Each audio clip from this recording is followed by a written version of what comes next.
안녕하십니까, 김종래입니다. 8월 30일 김종래 TV 방송을 시작하겠습니다. 국민의힘의 대권 주자 중에 한 사람인 원희룡 전 제주지사가 오늘 지난 10년 동안의 모든 재산 내역을 공개할 계획이라고 합니다. 대선 주자로서는 여야를 통틀어서 처음입니다. 이 원희룡 캠프의 박용찬 수석 대변인은요, 윤희숙 의원이 부동산 의혹과 관련해서 의원직을 사퇴하고 대선 후보직을 사퇴하면서 책임있는 자세를 보여줬다.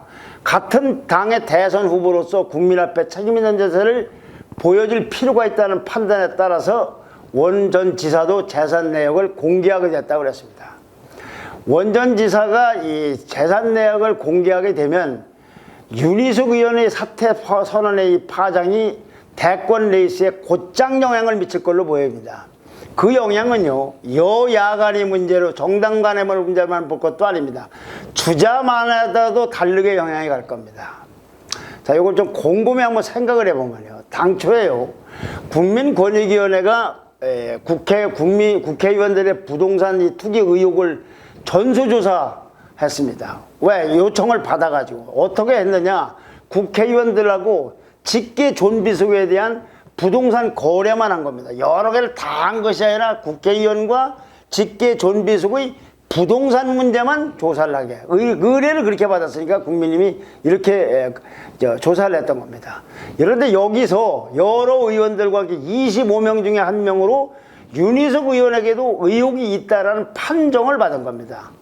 여러 사람이 있는데 사람마다 누구는 탈당권이요, 누구는 제명 이렇게 했는데 윤희숙 의원은 문제가 없다는데 윤희숙 의원이 여기서 예상을 깨고 누구누구의 예상도 깨고 의원직을 사퇴한다고 한 겁니다.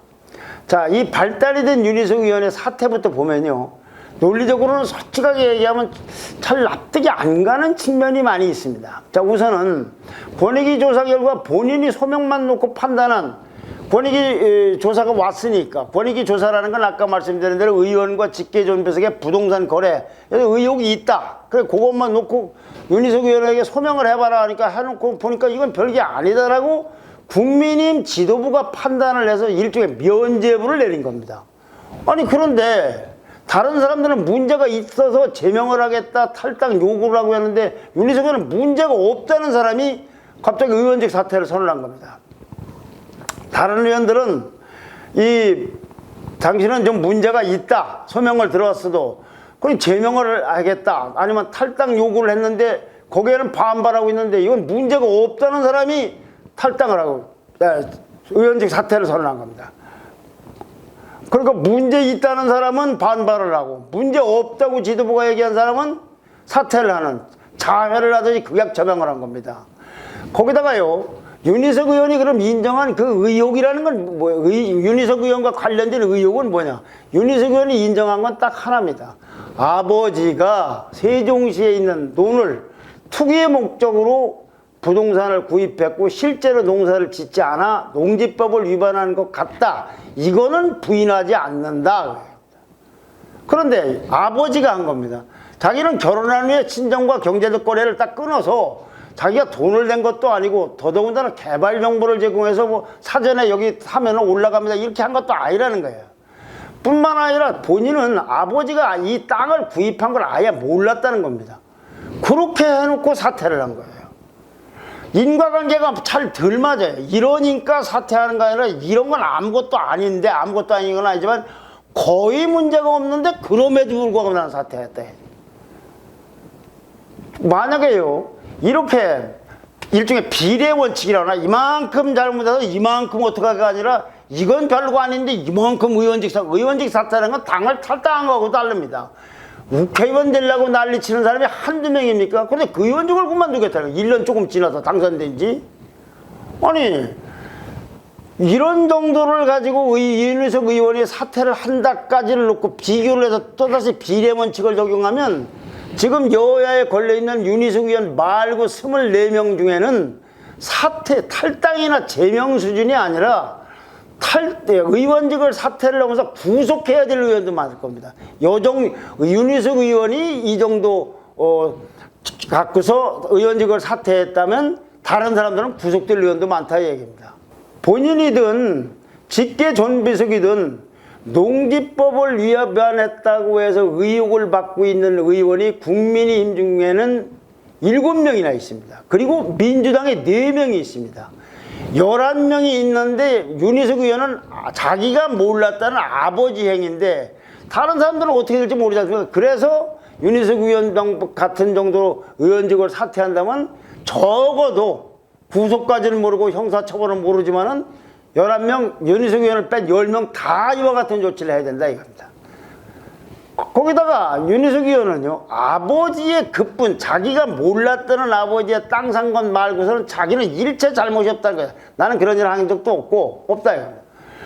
그러니까 자기는 아버지의 사건에 대해서 아버지 부동산 모욕에 대해서 일체 연루된 것도 아닌데 그러면서 사표를 의원직을 내던진 거죠. 야, 그럼 이 정도로 사퇴를 한다. 이게 솔직하게 사실 이해하기가 쉽지가 않습니다. 많은 사람들이 그럴 겁니다. 야, 아니 저 정도 갖고 의원직을 사퇴하면 우리나라 의원 남아날 사람 없네. 뭐 이런 정도까지 생각이 들 겁니다. 또 하나는요. 자, 그럼 이제 논란이 있어요. 여당이 얘기하듯이 의혹을 밝혀라 뭐하라 다 의혹이 있는데, 자 그러면 이건 지금은 주장만 하고 있는 거예요. 의혹을 가릴 건 어딥니까? 수사기관 아닙니까? 수사기관에서 아직 수사를 해서 결론이 나오지도 않았는데 나는 사퇴하겠다 이렇게 된 겁니다. 이러니까 이것이 법리적으로 보거나 사실에 기반한 팩트에 기반한 판단을 이 기준으로 볼 때는 윤희숙 의원이 사퇴한 거는 좀 선택이 좀 의아한 측면이 있어요. 그런데도 윤희숙 의원은 왜 이런 선택을 했을까?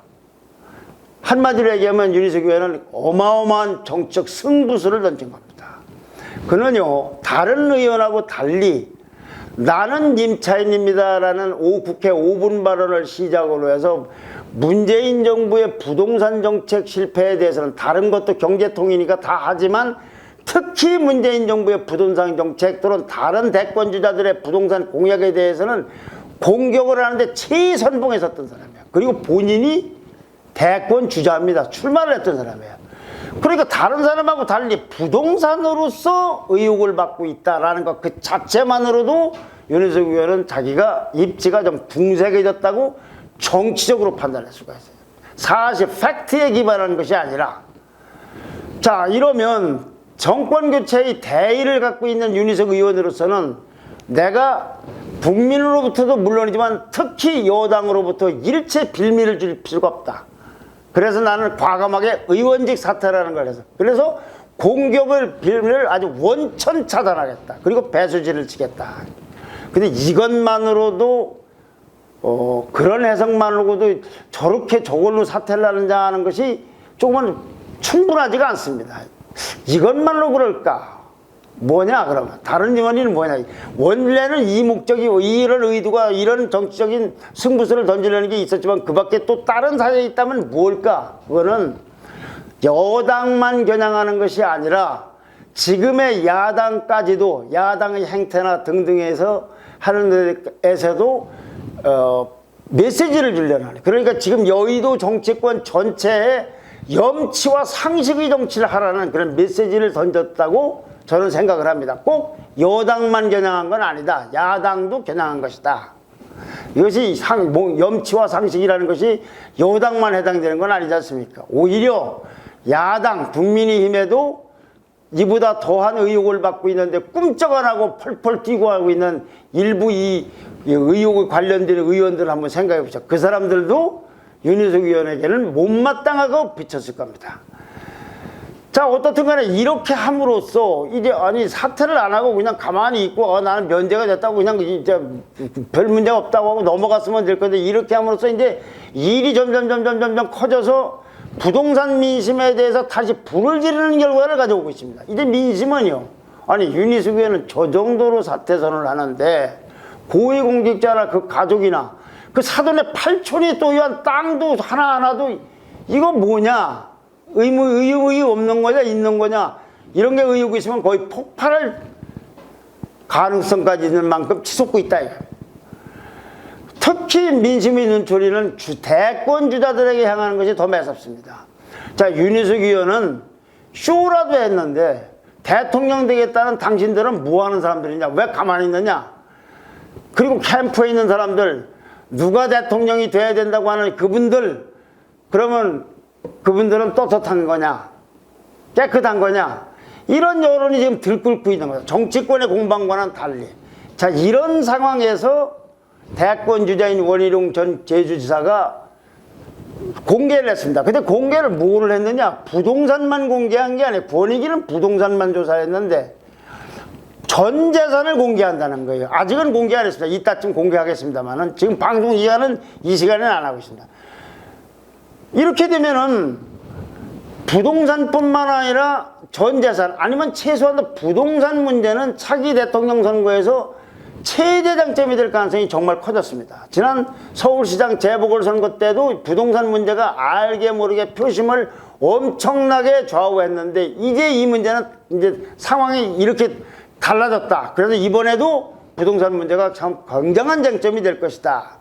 근데 이거를 주자들은 지금까지는 장밋빛 부동산 정책을 내놔서 돌파하려고 그래요. 내가 몇백만 원을 지어서 뭐 집걱정을 덜어드리겠다, 이런 식으로 이제 뭐 어디를 뭐 서울공항을 헐겠다, 뭐 기본주택이 어떻다, 이렇게 하려고 그러고 있는데 이걸로는 턱없이 부족합니다.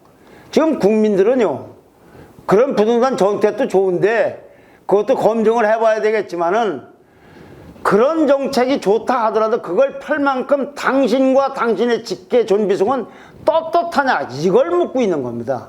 그래서 원희룡 지사의 공개는 이제 시작일 뿐입니다. 거기다가 권익위가 조사한 거는 국회의원과 직계 존비속입니다. 근데 여기서요, 해당이 안 되는 사람이 있어요. 이런 기준으로 볼 때. 만약 국회의원이 아닌 사람들입니다. 아닌 사람들은 이제 예를 들면 이낙연 의원이라든지 박용진 의원이라든지 홍준표 의원 같은 분들은 국회의원이기 때문에 이미 권익위 수준의, 권익위 차원의 조사는 받은 사람들이에요. 근데 국회의원이 아니어서 받지 않은 사람들이 있어요. 누구냐? 바로 원희룡 전 지사입니다. 그 다음에 윤석열 전 검찰총장, 최재형 전 감사원장, 유승민 전 의원, 이재명 경기지사, 정세균 전 총리, 추미애 전 법무장관, 이 사람들은 현재 의원이 아니기 때문에 조사에서 조사를 안 받은 겁니다. 뭐 본인이 원고 안 했으나 그 국회의원이 아니기 때문에 이렇다 해야죠. 이들은 대권 주자라면, 의원들도 받아야 될 정도면 대권 주자라면 당연히 형평성 차원에서 공개를 해야 되는 겁니다. 그리고도 더 생각할 게 있어요. 원칙적으로요, 본인 주자 본인뿐만 아니라 직계 존비속까지 공개해야 됩니다. 왜냐하면 국민의힘에서는, 권익위에서는 의원들은 국회의원뿐만 아니라 직계 존비속인데 대권 주자도 그것까지는 최소한도 해야 된다 이거죠. 또 그리고요, 원희룡 지사가 이번에 했습니다만은 제한 범위, 공개 범위를 부동산뿐만 할 것이 아니라 예금과 주식 등 이 재산 전체를 공개를 해야 된다. 원희룡 지사가 재산 전체를 공개한다는 거 아닙니까? 그 다음에는요, 공개해서 그칠 일이 아닙니다. 공개만 해놓고 그게 맞는지 틀린지를 누가 합니까? 객관적이고 철저한 검증을 받아야 됩니다. 경우에 따라서는 재산 형성 과정이나 이런 것도, 또는 재산 형성 말고 다른 거, 다른 삶이라든가 기타 등등도 포함시켜 볼지도 한번 생각을 해봐야 됩니다. 자, 거기까지 안 가고 적어도 재산만 하더라도 부동산을 포함한 재산, 이거 하는데 검증 주체가 누구냐, 어떻게 조사를 할 것이냐, 또는 조사하는 방법은 무엇냐에 따라 의견이 다를 수 있습니다. 그러면은 대선 주자들도 이게 의견이 논란이 분분하면은 권익위에다라도 조사 요청을 하고 윤희숙 의원 또는 여야 국회의원들 조사한 만큼이라도 하고 그 조치를 할 때 어떻게 하는 것이 옳은가 하는 거는 윤희숙 의원이 사퇴 선언을 잣대로 그걸 기준으로 삼으면 된다고 봅니다. 이런 것이 합의가 안 된다, 그러면서 티격태격 시간만 끌면서 어물쩡어물떠다 시간이 넘어간다, 그렇게 되면 누가 대통령이 돼도 그 정권은 실패할 겁니다. 윗물, 자기는 시침을 떼고 그러고 나서 대통령 된 다음에 아랫사람들을 그냥 덜컥덜컥 임명하면 그제서 이제 여러 가지 문제가 터져나왔고 결국은 청문회 같은 것은 아주 엉망진창이 될 겁니다. 대권 주자들은 그 악순환의 고리를 이번에 끊어야 됩니다. 그리고 거의 앞장서야 됩니다. 정치자금법이, 정치자금 문제가 논란이 됐다가 조금 더 많이 개선됐듯이 이 부동산 문제도 정책적 접근도 좋은데 그게 안 된다는, 나쁘다는 게 아닙니다. 주자들부터 우선 모범을 보여야 된다 이거죠. 그래서 이것이 여야 간의 문제라기보다는 일 수도 있지만 주자 간의 문제일 수도 있다 이거죠. 자, 원희룡 지사에 이어서 이제 그 다음에 누가 나설지 이걸 특히 젊은 층들은 주시할 겁니다. 그리고 그것도 공개하는 신용만 할 거냐 아니면 원희룡 지사만 수준만큼이라도 할 거냐 그 이상으로 할 거냐. 그러니까 예를 들면 본인만 할 거냐 직계존비세까지 할 거냐 본인의 부동산만 할 거냐 전 재산을 할 거냐 그 다음에 공개만 하고 말할 것이냐 아니다 검증을 받아야 된다. 경우에 따라서는 재산 형성 과정도 전 재산이라면 예금이나 주식까지도 이걸 어떻게 하느냐라는 건 여야 간의 문제일 수도 있지만 지금처럼 무슨 합의하는 뭐 말만 조사받고 검증해도 받겠다고 하면서 그냥 움직이지 않는 상황에서는 이건 사람마다 어떻게 하고 있는지를 국민들은 꼼꼼히 살필 것이고 이것이 의외로 대권 레이스에 큰 영향을 미칠 걸로 봅니다. 감사합니다. 구독 신청과 좋아요와 댓글 부탁드립니다. 고맙습니다.